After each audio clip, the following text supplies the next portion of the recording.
السماعة كانت شغالة كويس جدا وفجأة ما بقتش تطلع صوت. البلوتوث بيحس بيها وكل حاجة وشغالة تمام، لكن ما بتسمعش أي صوت في السماعتين.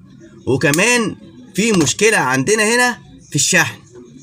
السماعة دي واحدة تشحن والتانية ما تشحنش.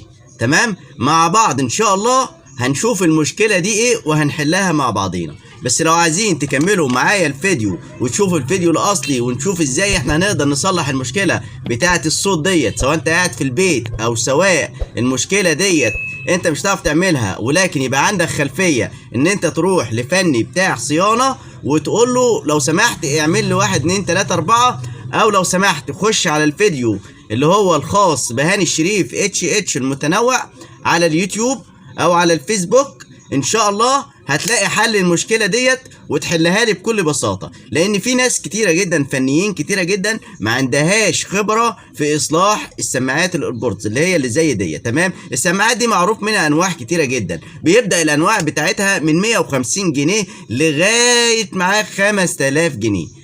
وناس كتيرة جدا بتقولك ان ديت ما بتتصلحش. لا، انا بقول لكم ان شاء الله مفيش حاجة ما بتتصلحش. ربنا خلق الداء وخلق معاه الدواء، ربنا خلق الاجهزة وخلق معاها المهندس او الفني اللي يقدر يصلحها باذن الله تعالى، وعلم الانسان ما لم يعلم. وحدوا الله واكتبوا لنا لا اله الا الله محمد رسول الله في التعليقات، وتعالوا مع بعضينا نبدأ الفيديو ونشوف حل المشكلة الأولى بتاعت السماعة ديت اللي هي بتقرا على البلوتوث عادي جدا، ولكن مفيش أي صوت خالص في السماعات، والشحن تمام وكل حاجة تمام. الصوت قطع ليه؟